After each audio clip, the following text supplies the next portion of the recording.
Goeiedag. Vandag wil ek met u gesels kortliks oor gespesifiseerde gebed. Baie mense se gebede is baie vaag. Ek dink wanneer 'n gebed vaag is dit omdat 'n mens dalk nie vrymoedigheid teenoor die Here het om presies vir hom te sê wat jy wil hê nie. Ander rede kan wees, mense dink dit is arrogant om vir God presies te vra wat jy wil hê. Ander mag dalk voel, hulle is dit nie waardig om presies vir die Here te mag vra wat hulle wil hê nie. Maar u moet onthou, God is 'n baie goeie God. Ek dink 'n mens se opvoeding speel 'n baie groot rol ook in 'n mens se gebedslewe. As 'n mens nie vrymoedigheid teenoor jou ouers gehad het om iets te vra nie, sal jy kwaliek vrymoedigheid hê om vir God iets te vra. As jy in jou kinderlewe geprogrammeer is dat jy eers moet besonderlik presteer voordat jou ouers vir jou iets sal doen, gaan 'n mens ook in jou geestelike lewe voel, jy moet sekere prestasies in God se oë behaal voordat God jou gebede spesifiek sal beantwoord. Maar daardie is nie waar nie. God is nie soos 'n mens nie. 'n Mens is wraaksugtig en 'n mens is genadeloos. God is nie so nie. God is 'n goeie God. Al is dit al wat jy onthou van hierdie boodskap van vandag, dan is dit die moeite werd. Naamlik, God is 'n goeie God. En God het jou innig lief. Nie een van ons kan in elk geval na wense presteer om in God se goeie boekies te kom nie. 2000 jaar gelede is ons in sy goeie boekies geplaas toe Jesus vir ons gesterf het. En toe ons hom aangeneem het as ons verlosser en saligmaker, het die Here ons name opgeskryf in sy goeie boekies. Jy's reeds in sy goeie boekies. Jy hoef nie te probeer om daar te kom nie. Hy het jou lief.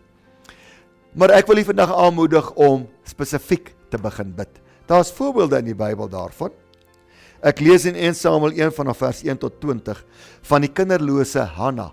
Geen kinders gehad nie. Sy wou so graag 'n kind hê. Sy gaan bid in die tempel, maar sy bid nie 'n vaag gebed van, ag Here, gee my net 'n kind nie. Ek wil so graag 'n baba hê nie. Jy weet. Sy bid spesifiek. Sy sê, Here, gee my 'n seun. Gee my 'n baba seun. Sy het geloof daarvoor gehad. 'n Ander kinderlose ma sal dalk net bid en sê, ag Here, gee my net 'n kind. Ek gee nie om of dit 'n seentjie of 'n dogtertjie is nie, solank ek 'n kind kan kry. Nee, jy mag spesifiseer.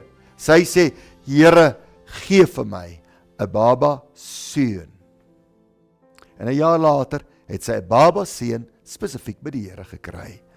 Ander voorbeeld is Josua 10. Terwyl Josua in 'n geveg is en die son begin sak, toe bid hy en hy vra God dat die son sal stil staan.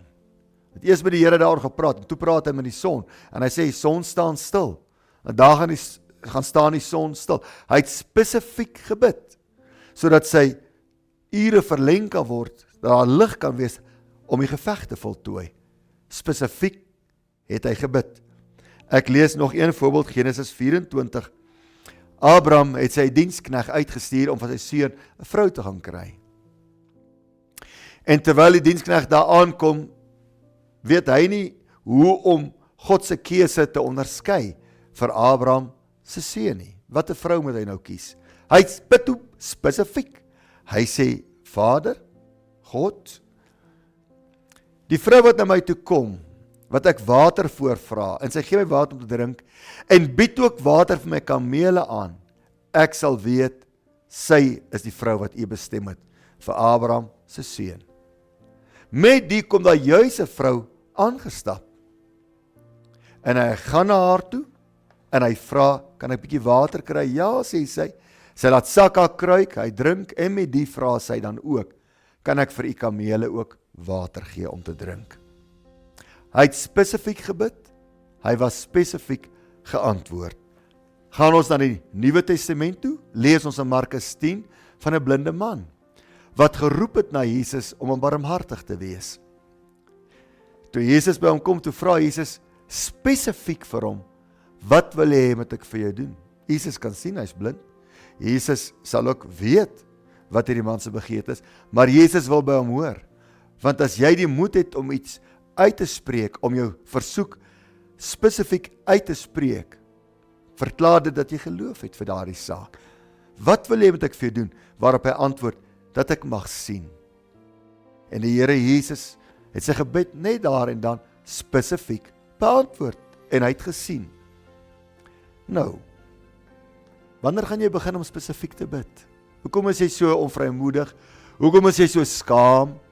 Jy mag spesifiek bid en vir die Here vra wat hy moet doen in jou lewe. Begin vandag om dit te doen. Begin om die Here te vertrou daarvoor. Dieselfde Here kom staan voor jou soos voor hierdie blinde man en hy vra vir jou, wat wil jy hê moet ek vir jou doen? Spesifiseer, sê vir my. Wat is daar in jou lewe waaroor jy bid? Kom ons gaan nou na die Here se genade troon toe, dan sê jy spesifiek vir die Here wat jy graag wil hê. Kom ons bid saam. Here, baie dankie dat ons soos kinders na U toe mag kom en spesifiek vir U mag sê wat ons graag wil hê in ons lewe. Nou bid ek vir mense wat spesifiek vir U vra. Ek bid U, God, dat terwyl hulle nou spesifiseer, dat U ook spesifiek vir hulle sal antwoord. Ek bid, Here, vir versterking van hulle geloof en hulle vertroue, en ek bid dat hulle gou die antwoord sal sien. Ek sê baie dankie daarvoor in die naam van Jesus Christus. Amen. Nou moet jy in die verwagting leef, dat spesifiek waarvoor jy gebid het, dat God dit vir jou gaan doen. Sê nou alreeds vir die Here dankie. God seën u.